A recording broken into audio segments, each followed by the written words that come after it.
сәлеметсіздер сіздермен оқушылар. Бүгін біздің сабағымыз ерекше сабақ болайын деп тұр, өйткені біздердің сабағымызды қалалық алтын диск тақырыбында көретін болады. Сондықтан бүгінгі біздің ашық сабағымызды ашық деп жариялаймын.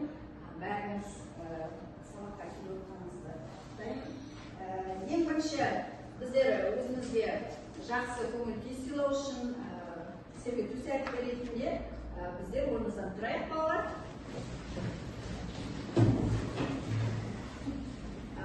Қазір көңіл-күй көтеру үшін біз тас, күн, алма деп үш сөз айтып, соған қарай мысалы тас дегенде бәрін тіземіз тұтаймыз.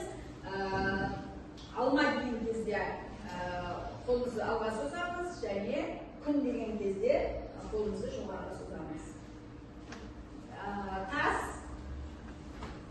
алма, күн,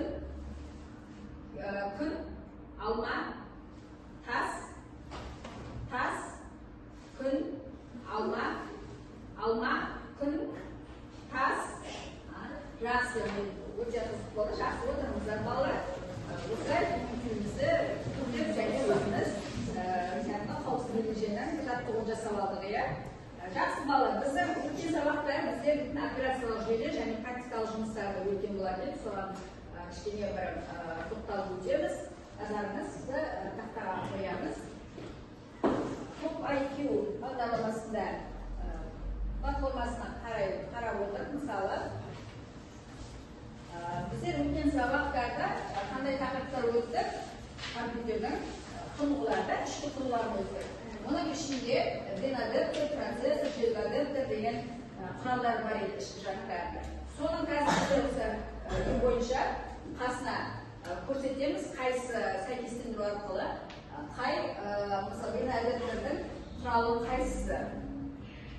Соны қараңыздар. Мысалы, желік адептер. Қайсы құрылғысы деп ойлайсыздар? Желік адептердің құрылғысы.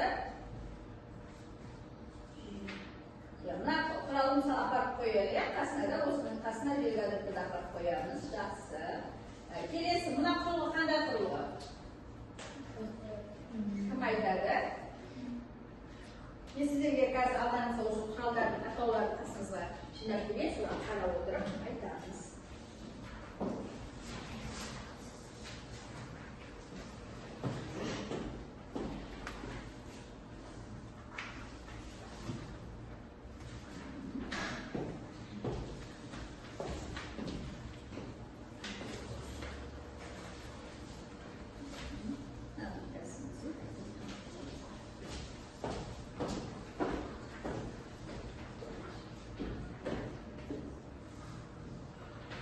Өткен сабақтың құрылғыларын қатты процессор мысалынан әкеліп қояды, иә, қараңыздар.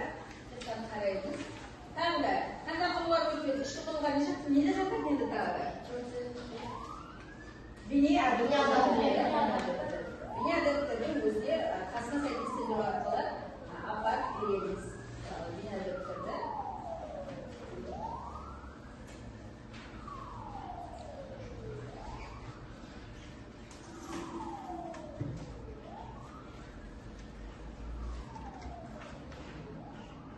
Және де шұғыл жад деген бар, иә? Шұғыл жадты осы жедел жад деген сөз. Дыбыстық адептерді бәрінен қасына келіп қоямыз. Қатқыл дискі ең жоғарысы дұрыс айтасың. Енді осыны біз программа арқылы тексеріп көрейік, жауапты тексеру. Міне біздердің қатқыл дискімізді көрсетеміз, осы процессіміз дұрыс және шұғыл жад дегеніміз жоқтан келесі келтіреміз. Қазір сіздердің алдыңызда бір қағаздан орындай береміз. Келесі сұрағымыз мына жердегі операциялық жүйелік тақырыбымыз болды. Операциялық жүйелік дегеніміз не еді балалар? Жұмыс үстелі бар еді. Өтсая қараймыз. Жұмыс үстелінде неден тұратын еді балалар? Жұмыс үстелінде менің компьютер,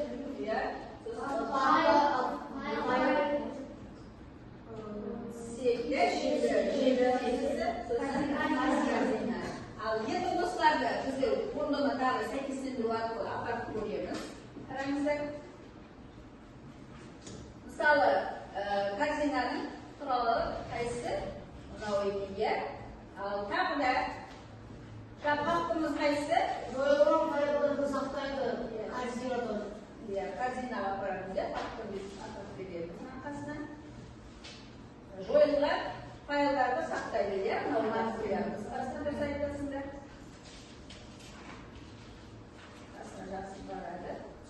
kelesi. Yeni kompüterin qaysi edi?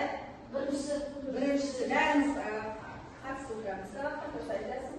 So'ng jeli degan mustaqil. Navakiga kelamiz, ya. Saytasizda so'ng Saqlan fayllarni fayllardan turadi. Qaysi? Samlasi. Barliq jellik usullarni ashadi. Barliq Pappar tizimini ashib, qattiqlikning tizimini jazadi. Benim kompüterimga yaxshi kelimet. Endi buni javobini qarang. Barlig'i bir javob bergan, o'ta yaxshi bolalar. Kelesi. Mana shu yerga bunday sinchi tasvirlar termindagi 3 tildagi balamasına berdik. Misol qozoq tilida рабочий stol deymiz-ku bolalar. Shuni aytadi. Şunu söylüyor, şunu söylediğince yazıp koyalım. Şunu söyleyip kelesi, Sibet, Rus dilinde, yak maytavı, Kardina da söylesin, Guma, ya Alvaytavı, Papka yazalım. Ya Rus dilinde zavisimiz. Yak maytavı, aygır, Kavuldular, da söylesin de, Smart House. Yakında bayanan akıllı uyduruyoruz. Smart House'un da oyarız. Операционный Операционная система. Келесі, команда. Кім айтады? Команда. Кім айтады? Кім айтады? Команда болады. Видеолерді. Кім айтады? Бейнелерді дұрыс айтасың. Mine bize ormandan kolay gezdi. Kelimeleri müşterinin dışımıza öte kelebek. Yine kelesi takır. Birinin televizyonlarını anlattı. Misalı. O bize misallarda көрсетіліп duruyor. Bu televiziyası, programmalar televiziyası, suhbat televiziyası, anlatmalar televiziyası. Al biz o televiziyonların әрқайсысы осы орындығына және таңда сәйкестігін қоюымыз керек телевизиялар. Hamma көрсете алады. Qaysi televiziyga ham kelib ko'rsata oladi. Uni biz shaklida to'p aylanib qo'yamiz, ya.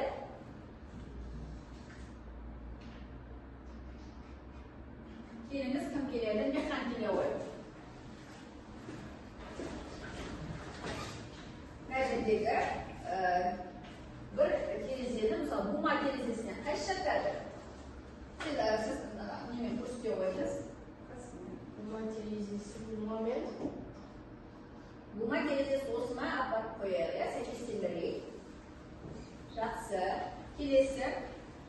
Fotoğraf qilgan ta'qibga kelesi. Alvoy qo'yib.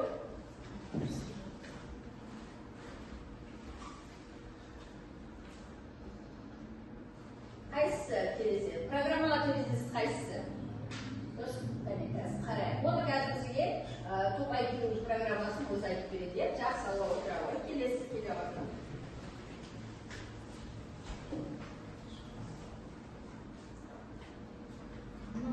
Suhbat televizorsi o'sma.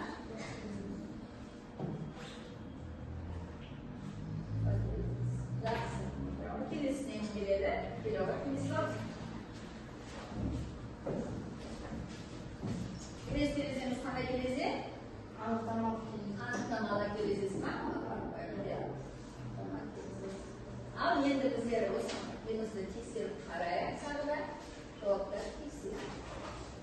Bizda tek programmalar televiziyasini dұрыс жазамыз, qala televiziyani kishini o'rnidan ауыстырып oldik, ya. Bularni da aldimizda programmalar televiziyasini, misol, bu televiziyasi suhbat televiziyasi var ya.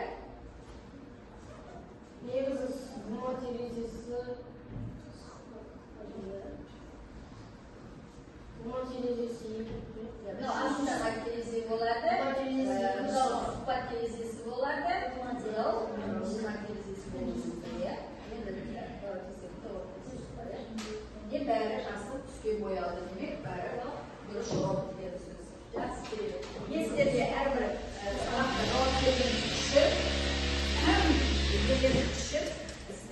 беріп ұпай беріп қоямын, иә. Бұл әрбір ұпайымыз 2-ден саналады.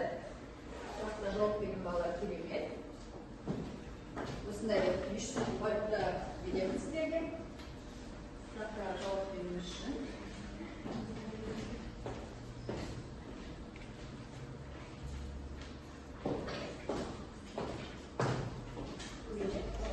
Енді балалар біздердің жұмысымыз жақсы өтіп, ұпай көтеруге көмектесті осы программа арқылы. Енді біздердің жаңа сабағымыз. Бұл жерде енді жаңа сабағымыз 3D редакторы деген тақырып жазамыз бәріміз. 3D редакторы 40-шы бетте. 3D редактор, 3D редактор, иә. Бұқындады.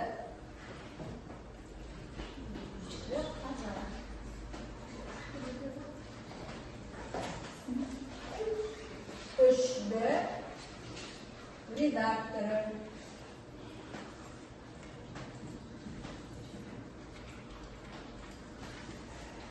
Берген қағазымызға жаза беріңіз, үшті редакторы деп, бермеген қағазымызға жазыңыз.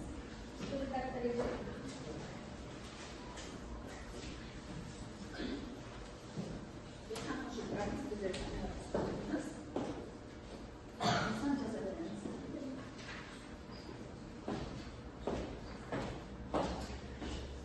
Мысалы, 3D редакторында балалар қай жаққа естіп жүр? 3D деп біз өзімізді естіп жүрміз бе? Қайдан аламыз 3D-ні? Көбіне ол үшіншінде жаңағы программалар, иә, үшіншінде. Мысалы, кейде очки киіп, соның ішінде жаңа 3D суреттер болады, иә, BSA, A деген сияқты программалар бар, мысалы, да. Тағы да 3D қағазы бар. 3D қағазы болады. Ол түрлі түсті және көп мүмкіндік беретін жаңағы жағдайлар, иә. Мысалы, бізде бір сурет салдық дедік. Бір геометриялық сурет салып алып, біз бұның мысалы қапталын, артын көруіміз керек болса, не істейміз? Ол суретті қайданан басынан бастап салуымыз керек болады, иә. Ал біз олай салып жатпай-ақ, біздер осы SketchUp деген программа бар. SketchUp деген программамен біздер салып сол суреттің артын алдын бәрін көруімізге болады. Қазір біз сол программамен танысамыз. 3D редакторымен таныса отыра, оның жаңағы батырмалары бар. Push-pull деген батырмасы бар. Тағы да rectangle, circle деген сияқты батырмалар бар. Соларды қазір жазамыз. Кітабымыздан қарап, сол нелердің батырмаларын қарастырып өтеміз. Мен сіздерге кездесіп таныстырайын, тақтаға назарыңызды салыңыздар.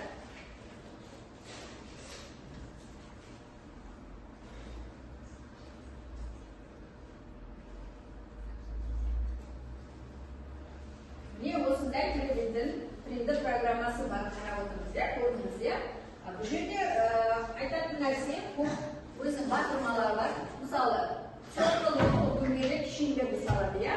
Rectangle ол тік-төртбұрыш салады. Paint программасы, мысалы, графикалық программасын есімізге салатын болсақ, мысалы, Paint редакторында біздер бір суретті саламыз да, оның атын алып көре алмайтын, иә, төбесінен қапталын қарай алмайтын айналып. Демек, мына жерде барлық мүмкіндіктер бар. Оны айналдыратын, мысалы, орбит дейтін батырма бар. Осы барлық жаңағы салған фигураларды орындарын ауыстырып үстіге болады. Алма push-pull дейтін, сол салған деп, жаңағы кішірейтіп, соның формасын басқаша аударуға болады. Солардың тәртібестерге көрсетіп берейін, сол 2-3 нелері бар, батырмалар бар. Мысалы, circle батырмасын алып, мына жерге әкеліп саламыз. Иә, осыны біз керек болады. Біз енді осыны біз үлкейтіп қарау үшін push-pull батырмасын пайдаланамыз. Push-pull батырмасын пайдаланғанда осындай керемет жаңағы фигураға айналады. Енді rectangle батырмасы бар. Біз де оны төртбұрышты салып аламыз да, оны push-pull батырмасымен тартып көреміз. Көрдіңіз бе? Ал енді мен сіздерге айтып және бұларды бояуға болады, иә?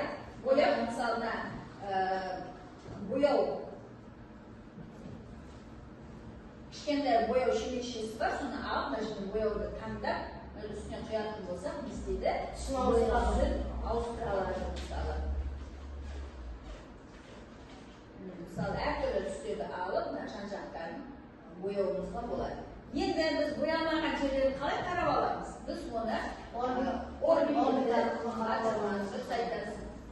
қарайтын болсақ, барлық суреттің алды артын көруге болады екен. Осы арты боянбай қалып, оны біздер алып басқа сурет бояуымызға болады. Мысалы, жасыл түсті алып көруге. Жан осылай бояймыз. Бұлай бояп береміз. Тағы да басқа түсті алайық. Мысалы, ашық жасылды аламыз. Осылай тағы объект батырмамызды алып, жағылай қарап шығуымызға болады. Мысалы, мына кубиктің мына беті боянбай қалды, иә? Оны бояу үшін тағы да басқа көк түсті алып, бояйтын болсақ, осылай біздер әдемі түстерді бояп, біз қарапайым фигураны осындай әдемі әсем түске бояп алдық. Осы 3D дорытқанымыз осындай бағдарлама арқылы жасауға болады екен, суреттердің жан-жақты көруге болады екен. Ал енді біз осы практикалық жұмысты ұштастырып көрейік. Жайғақ компьютер алдында жайғасайық балалар. Отырыңыздар. Бәріміз бұл үшінші автор программаны іске қосамыз. Фотоларды бұлай балалар компьютерға отырмыз, değil mi? Соларды қастарына.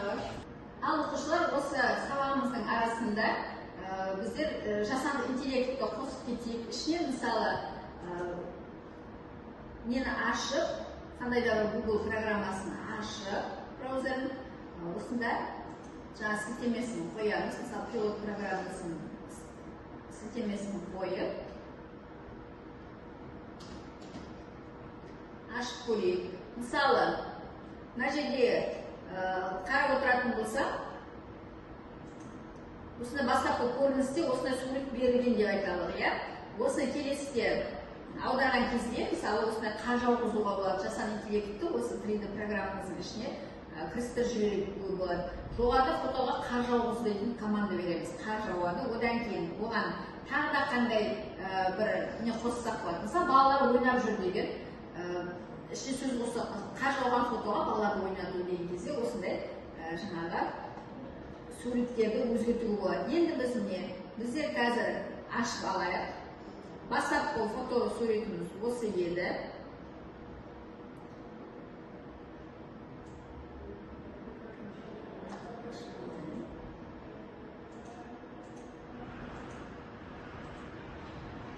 Жаңадан осы программаны ашайық, копилот программасын.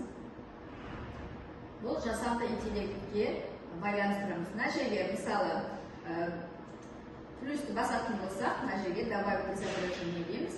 Біз кез келген недегі компьютердің ішіндегі бір суретті енгізуімізге болады.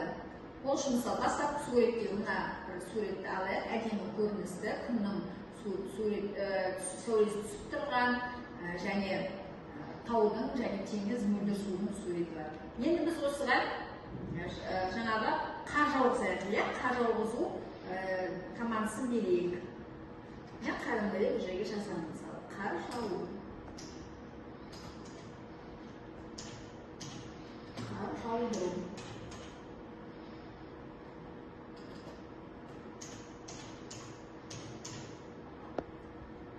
Мына батырманы басқан кезде қазір бізге дайындайық. Осы суретте қар жаудыру дейтініміз команда бердік.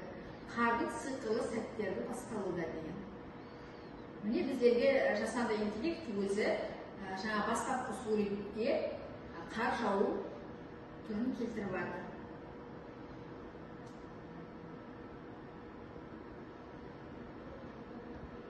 Қардың сиқырлы сәттері басталуда.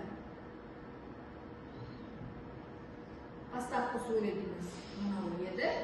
Енді осыған біздер қар жаудыру жасанды интеллектін қолдандық.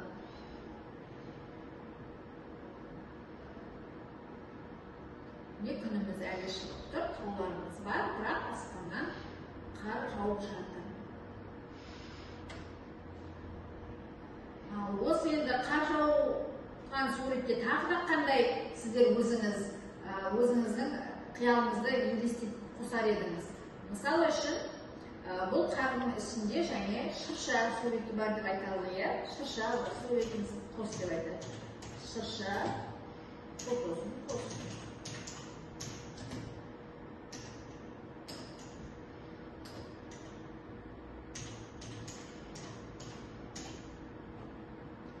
Шырша фотосын қосыңыз деп команда бердім.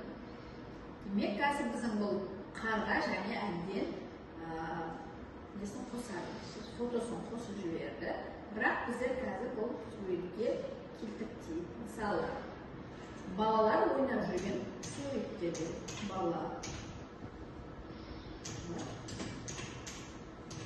ойнап жүрген кезеңін қос.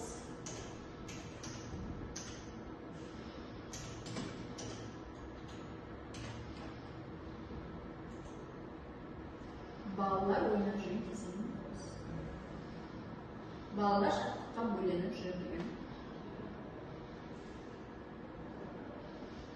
Мәтінді қостық. Қазір біздің суретіміз сол балалардың ойнап жүрген қосып. Жасанды интеллект өзінің жұмысын біздерге көрсетіп жатыр.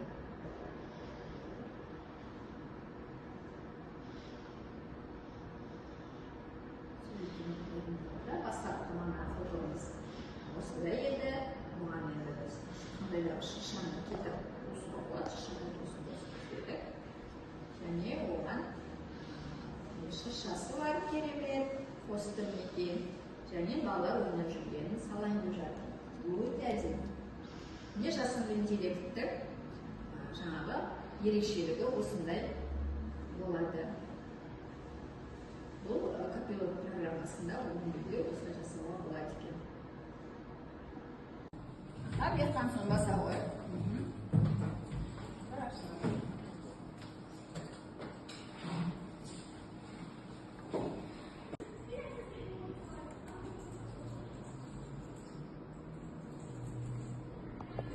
Қушпуды аламыз.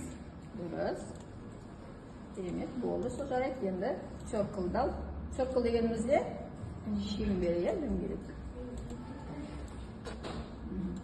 Енді бояу. Бұл бояуымыз мына жерде.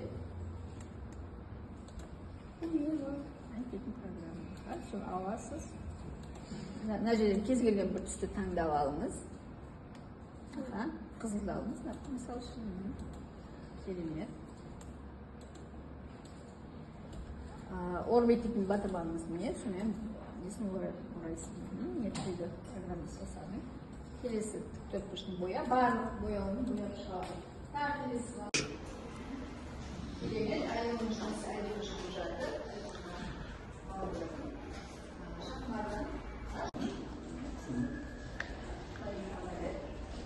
Бәріміз отырған жерімізді тағы оқай өт, мағалап жатырмыз. Алға сендері жақсы өте әкелі. Бөліп жасаларсы, бөліп жасалы кезде, шелікті алғысы, мені бұл қанды. Мені алғысы. Алғысы маған бөліп. Жақсы. Маған болды. Болды жер. Meni kuş bulduk ayağına, kuş buldu alır, üstüne bak, bütçeli var.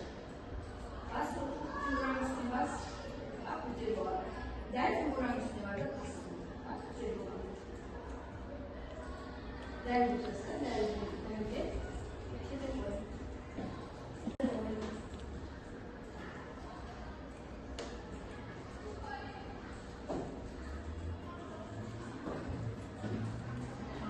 Şimdi aldık, karayalımız ya.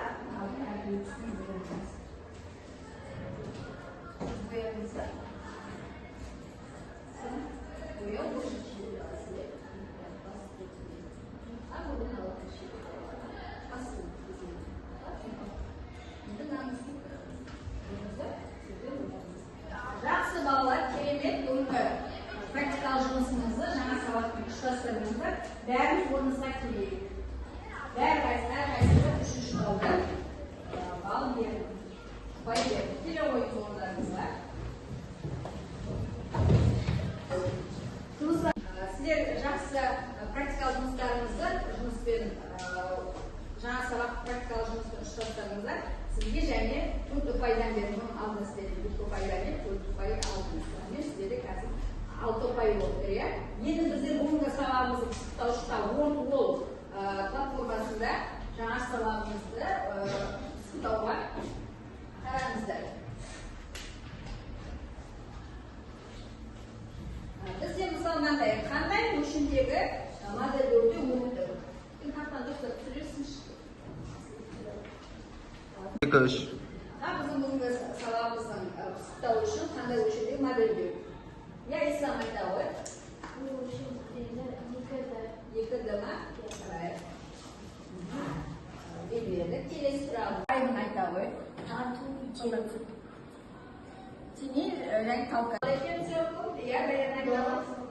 Доға. Белгіледі. Келесі сұрақ. Сызық тұл қандай батырма? Яқым айта ғой. Сызық. Масштабтау екен, я? Келесі, файл баскет тул қандай батырма? Яқым айта ғой? Бояу құралы. Бояу құралы. Керемет дұрыс екен. Ректангл тул қандай батырма? Күлсай айта ғой? Тік дұрыс. Керемет дұрыс. Бізде міне 6 ұпайларымыз бар еді. 3 ұпайдан.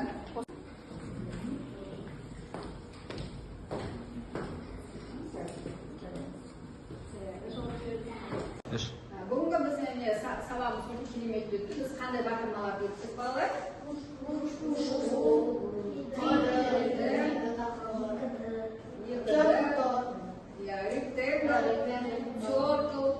Шеңбер, үстіргіш ұстарды айтып өттік. Міне бұл жақсы айттыңыз. Қанша бал жинадыңыз? Қалаңыздан күрс істе ойыңыз. Бүгін алған мұрындаларыңызды 6 бал. 6 бал, 3 бал қойды, 9 бал.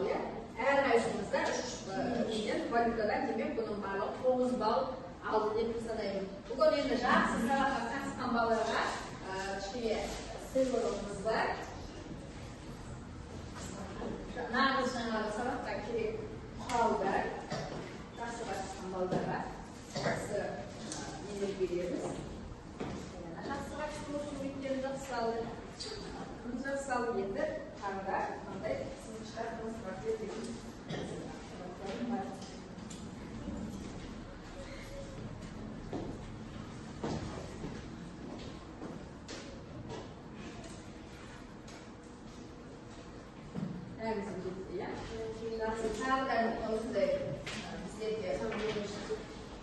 Бүгін салуға, бүгінгі тақырыбымызға арналған сіздерге осындай